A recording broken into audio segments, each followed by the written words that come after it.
A hidden world of childhood pain.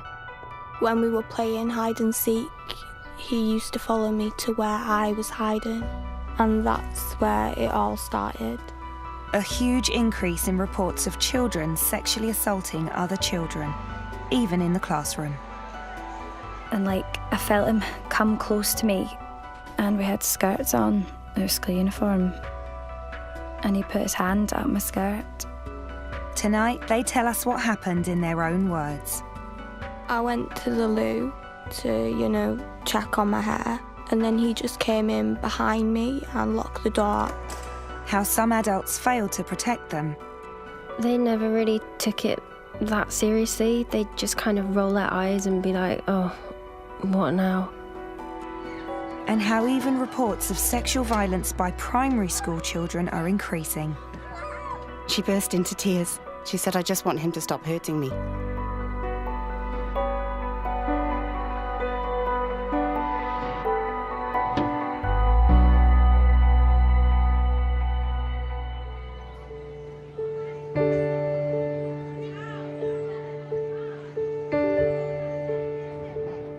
Talking about sexual assault is difficult, especially if you're a child. Panorama has spent months listening to children and parents brave enough to share their experiences. We're concealing their identities to protect them and using animation to help tell their stories.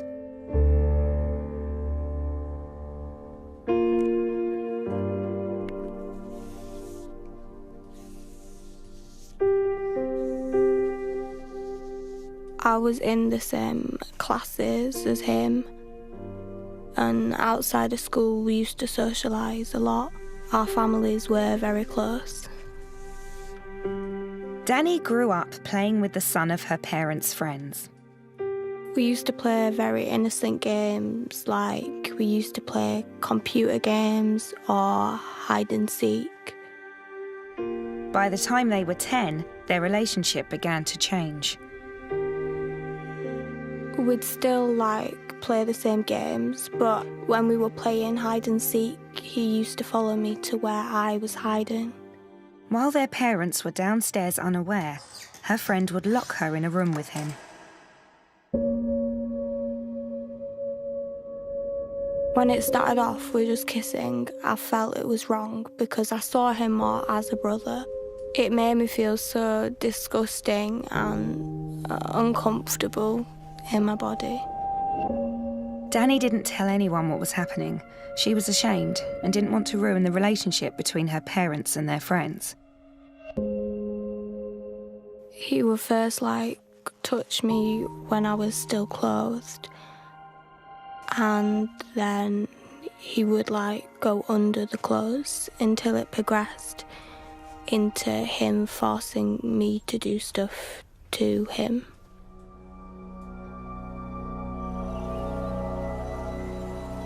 There are an estimated 200,000 cases of child sexual abuse every year. It's believed a third is carried out by other children. Danny's abuse continued for years. One night when she was 13, she and the boy were at a party with their parents. It was quite late at night, and I went to the loo to, check on my hair. And then he just came in behind me and locked the door, and then he turned the lights off and cornered me. And then he just started undressing me, and I kept pushing him away, but nothing ever stopped him from doing anything. And then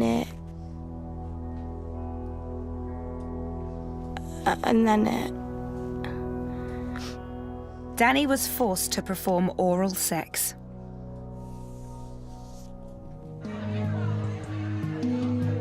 Reports of children sexually assaulting other children are rising.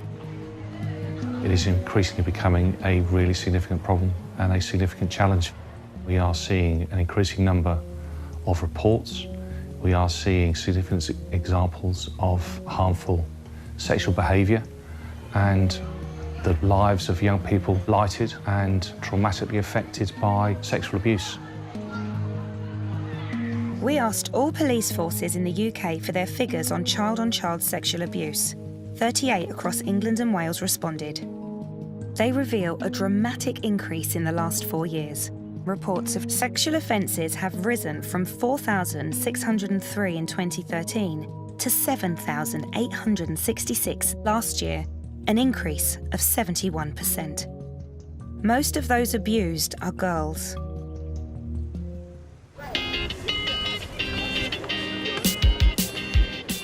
Young people are increasingly living their lives on social media, never far from their smartphones. Young people now have got access to inappropriate content. And it's not just pornography, it's dating sites, social media, and a lot of that content normalises negative attitudes, negative behaviours. We spoke to teenagers from across the country who told us that many are sharing intimate photos of themselves. It's called sexting.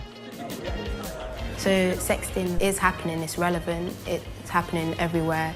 Sending videos on cleavage or even private areas, you know, that is kind of a problem. Sometimes girls feel pressured into doing it to show that they care about their boyfriend or girlfriend, whatever, yeah.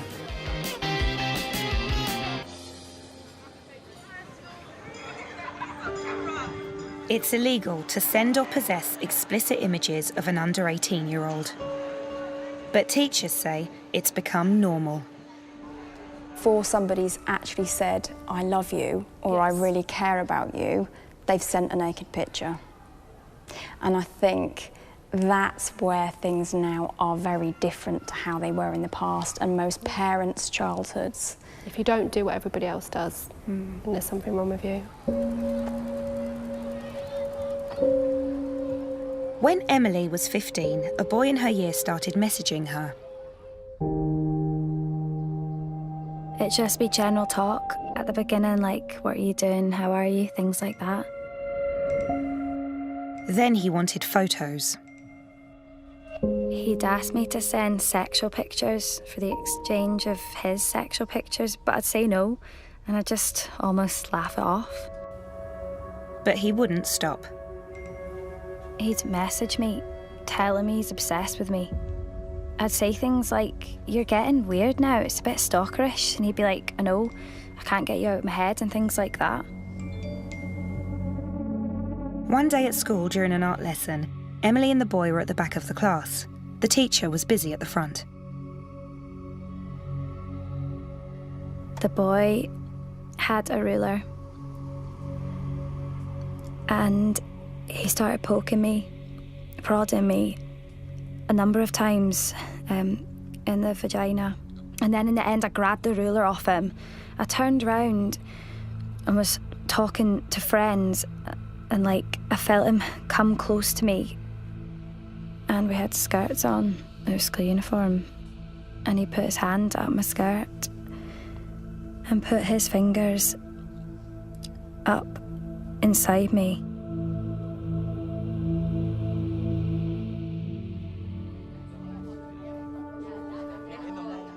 Emily is not the only child to be sexually assaulted in school by another child.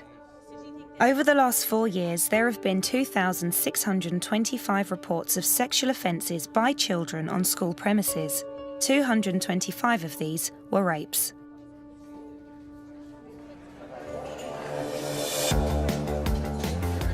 We asked our group of teenagers about their experience of school life. There are a lot of comments made in school, usually directed to girls, their bodies, sexual preferences, the way they look. It's all kind of a joke when it comes to boys. There are like 1 or 2 boys who take it past the limit sometimes and touching girls when they don't want to be touched and making suggestive remarks constantly. Quite a lot of girls don't like to take off their jumpers at school because they're afraid of boys staring at them. Boys will call them names, slag, slut, whore, that sort of stuff.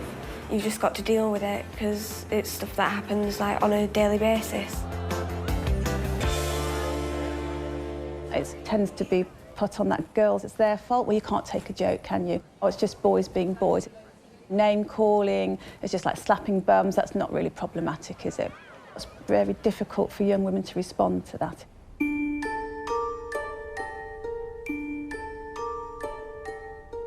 Susan was 14 when she started going out with one of the boys in her class.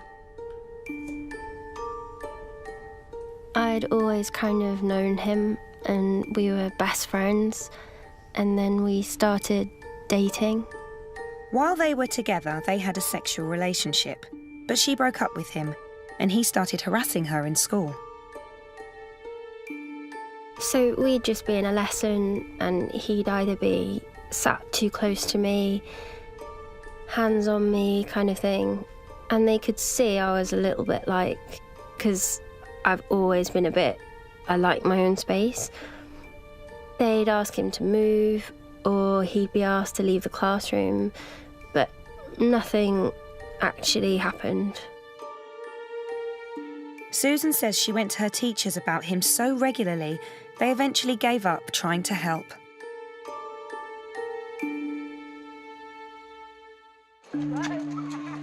But if problems in the classroom aren't dealt with, they can follow children beyond the school gates. There were times at parties and we'd all get drunk, and this one time I was really drunk and he took advantage of that.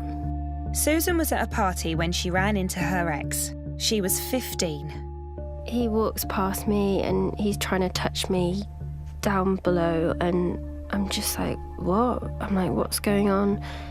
And the next thing I know, he's just like dragged me out, and I don't really remember much of that night. But I came away and my clothes weren't on properly. Susan knew she'd had sex, but didn't realise it was rape.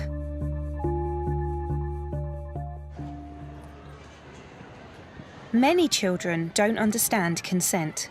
If they're just sitting there, not saying anything, not engaging, do we think that's consent? No. This school in London has invited a charity to talk to its pupils about consent in a range of scenarios.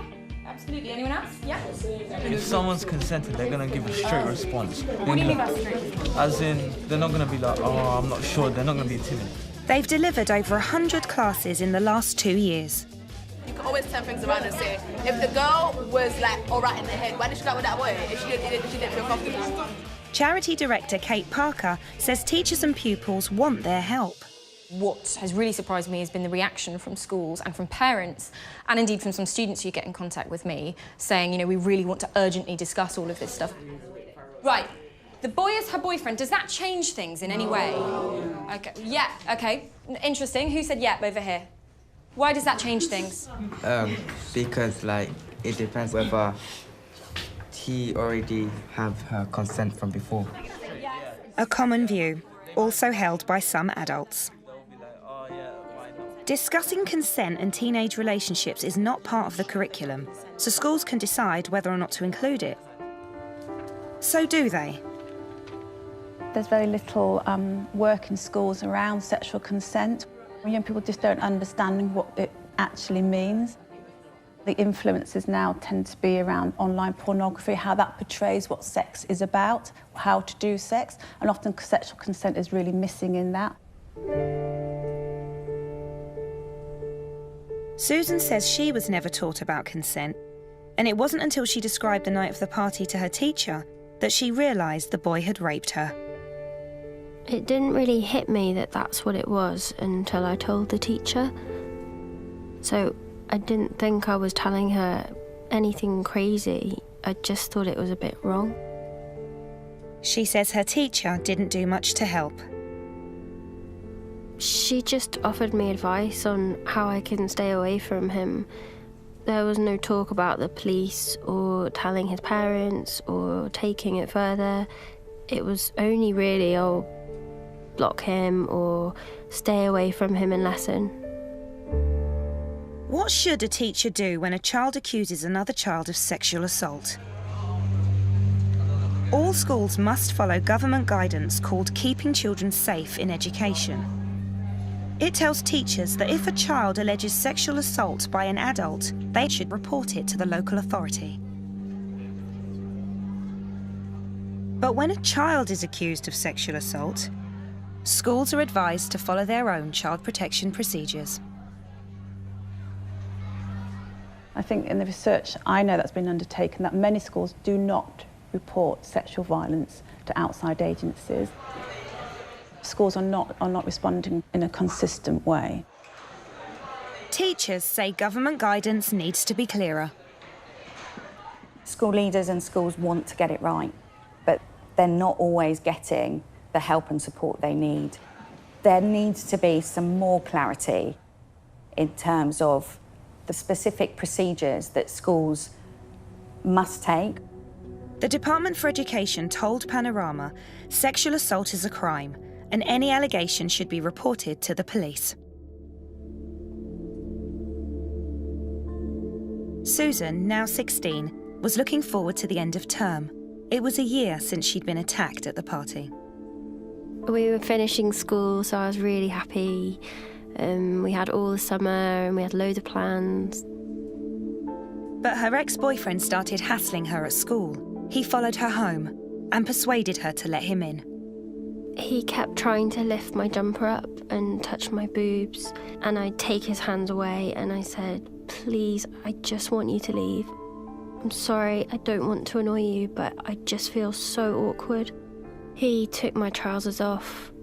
I was on the sofa and he just forced himself inside of me. I just remember after that just kind of zoning out. This time, Susan called the police and he was arrested. Children spend a lot of time in school. The pressure of seeing your abuser every day can build up. It overtook my life and I just started to become too scared to go to school because I knew he'd be there. After 5 years of abuse by a family friend, seeing him at school just became too much for Danny. There was one day in school where I just completely broke down, and I knew then I just had to tell my mum because I couldn't do it anymore. Her mother came into school and the police were called. The boy was arrested, but he wasn't charged.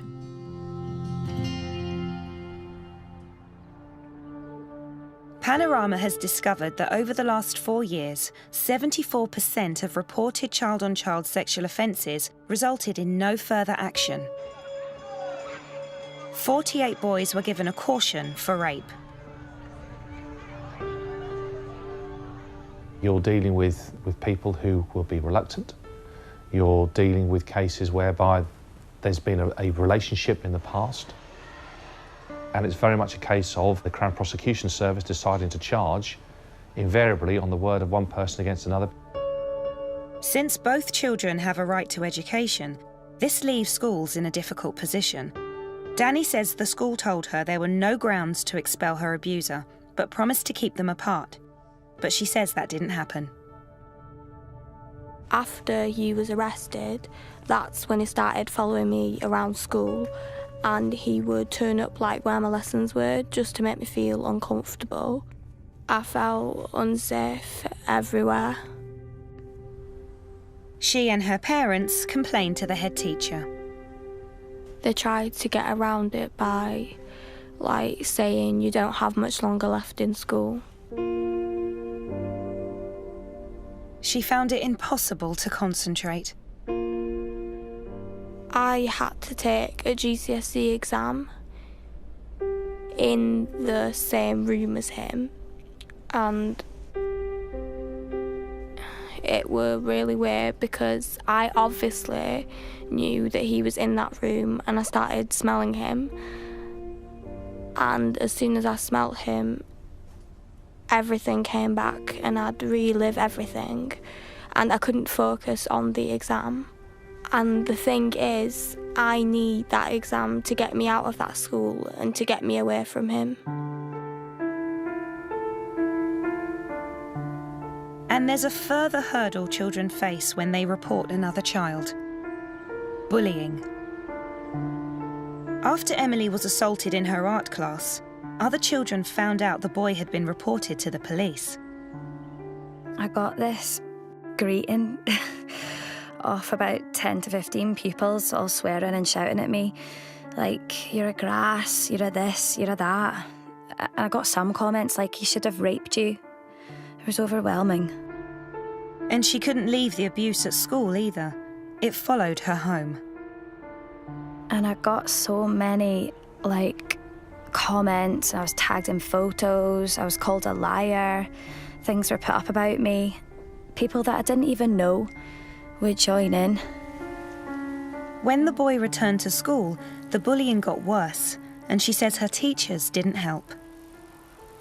The headmaster would say, when he'd isolated me and stopped me from going out at lunch and break times, he'd say, well, maybe this isn't a school for you. You can leave. You know, we suggest you do and make a fresh start.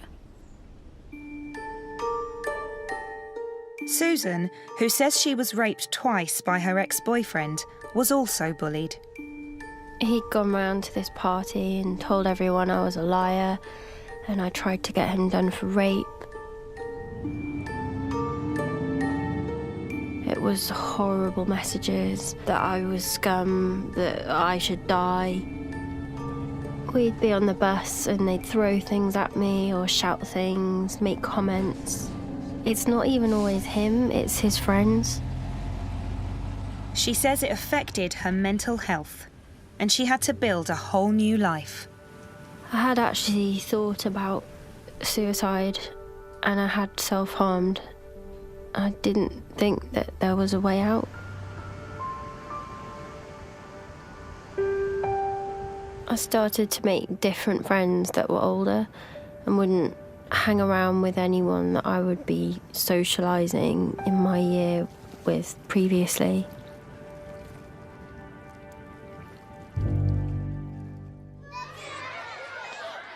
Sexual violence is not just a problem in secondary schools. It's affecting primary schools too.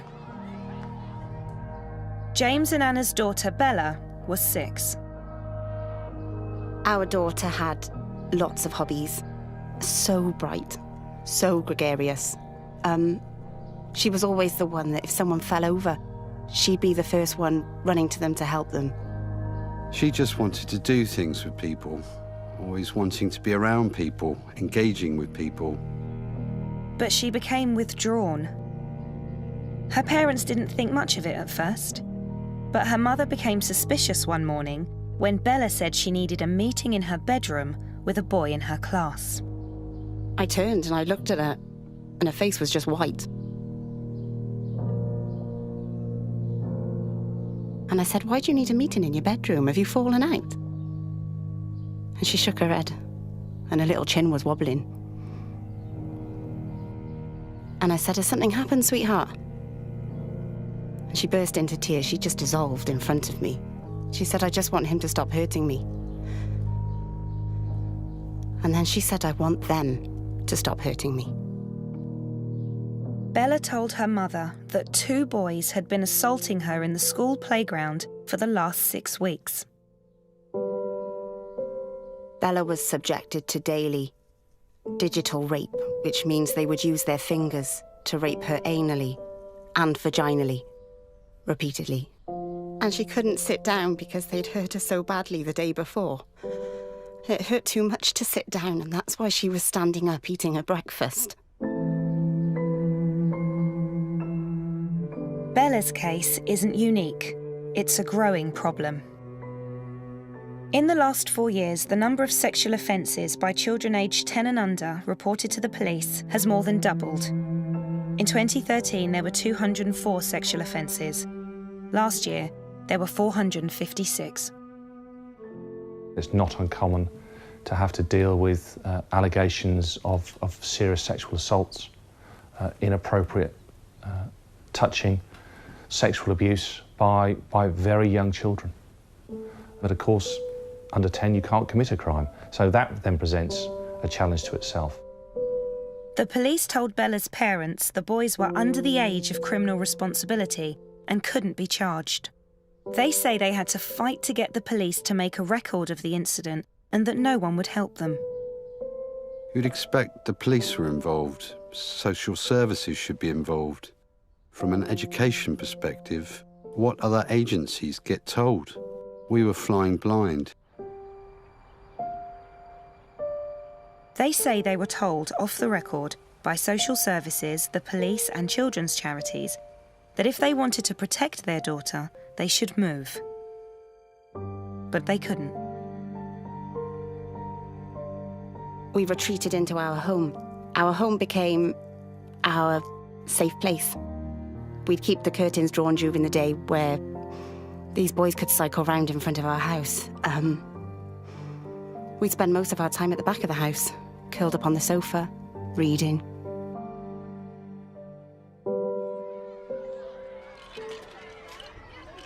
Anna says she's spoken to parents from other primary schools who also revealed their children had been sexually abused.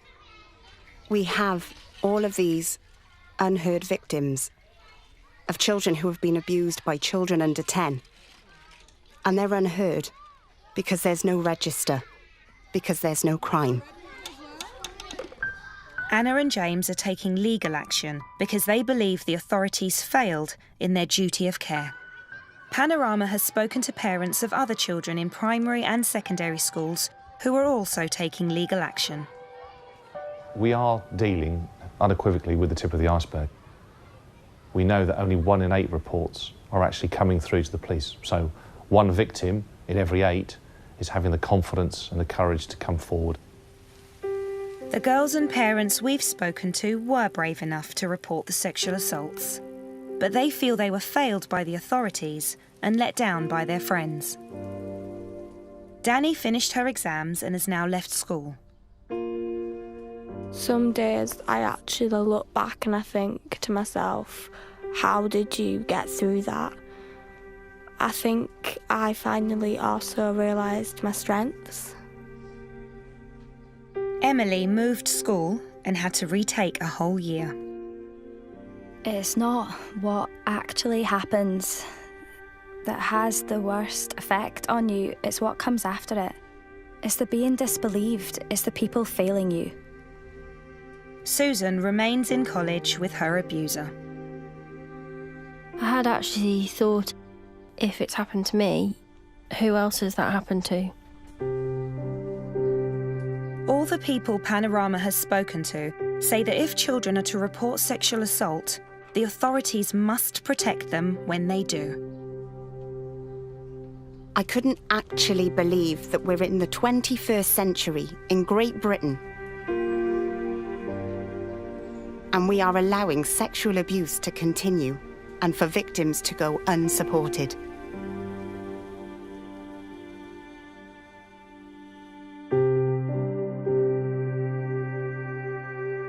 Details of organisations offering information and support with child sexual abuse are available at the BBC Action Line website, or you can call for free at any time to hear recorded information on 0800 077 077.